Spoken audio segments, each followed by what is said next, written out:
হরে কৃষ্ণ।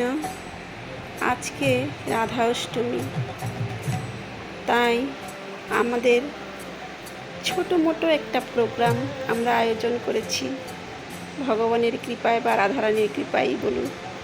এখন হচ্ছে মঙ্গল আরতি, আর মায়াপুর থেকে প্রভুরা আসছে, তারাই কীর্তন করতেছে, পূজা করতেছে। আর এই যে পূজারী প্রভু, তারা সবাই মায়াপুর থেকে আসছে। সুমধুর প্রভু, এরা সবাই মায়াপুর থেকে আসছে। আর বিভিন্ন জায়গা থেকে আমাদের প্রভুরা আসছে, মাতাজিরা আসছে রান্না করার জন্য। তারাও এখানে নৃত্য করতেছে। আর এটা হলো একটা হনুমান মন্দিরের ভবন, যেখানে সব কিছু হয়, বিবাহ হয়, মারোয়ারিদের অনুষ্ঠান হয় এখানে আমাদেরও প্রত্যেকবার আমরা রাধা অষ্টমী এখানে করি। সবাই মিলে, যতজন ভক্ত আছে আমাদের এইখানে, সবাই মিলে এখানে এই মন্দিরে আমরা রাধা অষ্টমী করি। এখানে থাকারও ব্যবস্থা আছে, তাই এখানে দূরের থেকে যায় প্রভু মাতাজিরা আসে, এরা সবাই এখানে আজকে থাকবে। আর এই যে এখন মঙ্গল আরতি শেষ হয়ে গেছে, এখন প্রভুজি এখন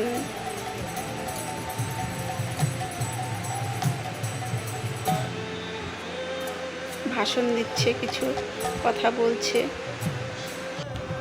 মঙ্গল আরতি, দর্শন আরতির হওয়ার পর এখন প্রভুরা সবাই মিলে এখন রাধা মাধবের অভিষেকের আয়োজন করছে।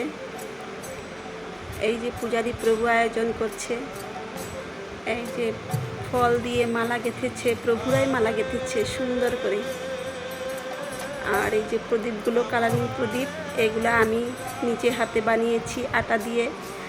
আর এখানে পুষ্প অভিষেক হবে, ফুল ছিঁড়া হয়েছে, গাঁদা ফুল, আর এই যে গাঁদা ফুলের মালা। আর এখানে আছে আমার প্রভুজি দাঁড়িয়ে আছে প্রভুর সঙ্গে।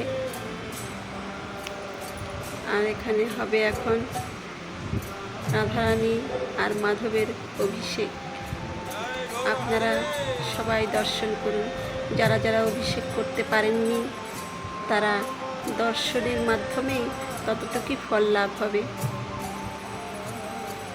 এখন স্বস্তিবাচক হচ্ছে, সব প্রভুরা মিলে করছে।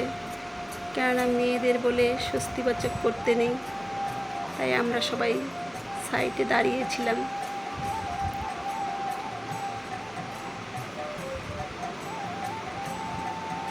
আর দেখুন ওখানে গৌরনিতাই আছে, মায়াপুর থেকে যে প্রভুরা আসছে তারা গৌরনিতাই নিয়ে আসছে। সুন্দর গৌরনিতাইকে সাজিয়েছে, শৃঙ্গার করেছে। আর এই যে আমাদের ছোট মাতাজি গুটি গুটি পায়ে হাঁটছে।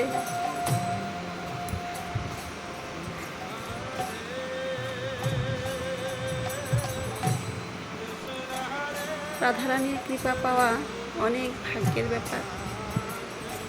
যারা বৃন্দাবনে আছে তারা অনেক পুণ্য করেছে, তাই তারা রাধারানীর জন্মস্থানে তাদের জন্ম হয়েছে, ব্রজবাসী।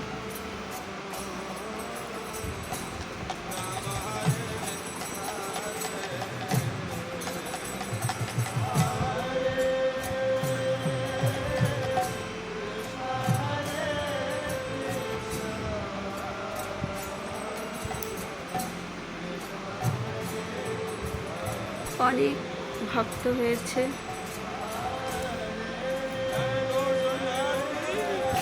এখন আরতি হবে, অভিষেকের আগে যে আরতি হয়, ভগবানকে একবার আরতি করতে হয়, সেই আরতিটা এখন হবে।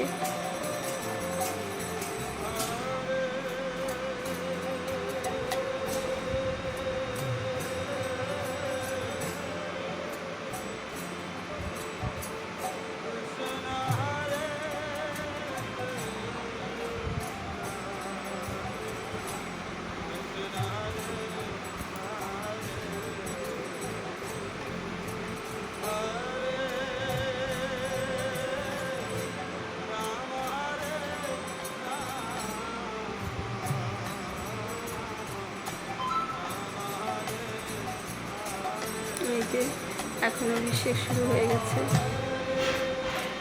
আগে প্রথমেই সব প্রভুরা অভিষেক করবে, তারপর দর্শকরা অভিষেক করবে। ওই যে আমাদের ছোট মাতাজি সব প্রভুদের ভিড়ের মাঝে চুপটি করে দাঁড়িয়ে আছে। আর এক প্রভু বুঝতে পেরেছে যে আমি ওকে ভিডিও করছি, এই জন্য সামনে ওকে বের করে দিল যে তুমি সামনে এসে দাঁড়াও, তোমাকে ভিডিও করছে।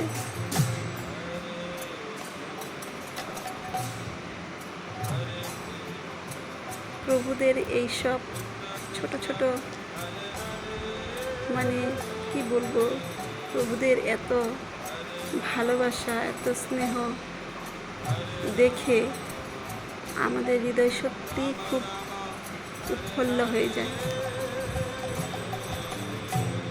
ভালো লাগে যে প্রভুদের সত্যি ভগবান যে বলেছেন যে ভক্তদের মনে কখনো রাগ থাকে না, কারো প্রতি ঘৃণা থাকে না, সেটা প্রভুদের দেখলেই বোঝা যায়।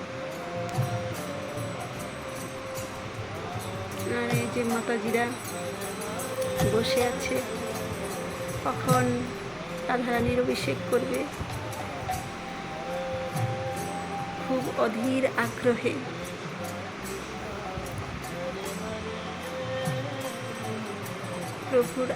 প্রভুর অভিষেক হয়ে গেলেই আমরা এক এক করে অভিষেক করব সবাই।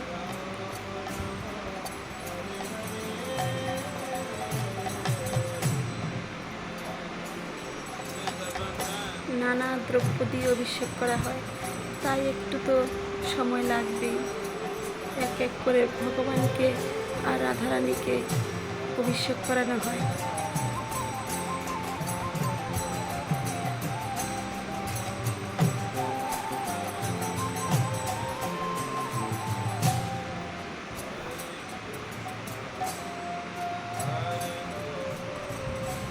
এখন পুষ্প অভিষেক হচ্ছে।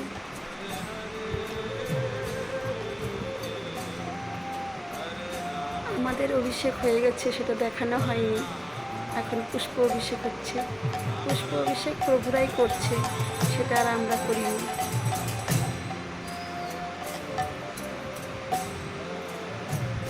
এখন আবার রাধারানীকে শৃঙ্গার করানো হবে,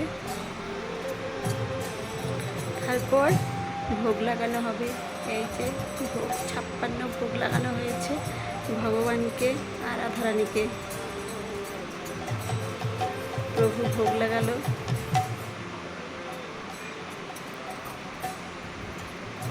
56 ভোগ দর্শন করুন। আর ভগবানের ভোগ দর্শন করলে দুর্ভোগ কাটে। আর এটা তো স্বয়ং রাধারানীর ভোগ, সেটার তো তুলনাই হয় না। আর এখানে দেখুন রাধারানীর রাধার জন্মের জন্য, মানে রাধারানীর আবির্ভাবের জন্য কেক বানানো হয়েছে। আর এই যে আমাদের ভোগের কী বলে ওটাকে, থালা মানে ভান্ডার রেডি করা হয়েছে সকলকে দেওয়ার জন্য। আর এখানে 56 ভোগগুলো আনা হয়েছে, সকলকে দেওয়া হবে। হরে কৃষ্ণ। ভিডিওটি কেমন লাগলো সকলকে শেয়ার করবেন আর কমেন্টে জানাবেন কীরকম লাগলো। আর সবাই রাধে রাধে বলো।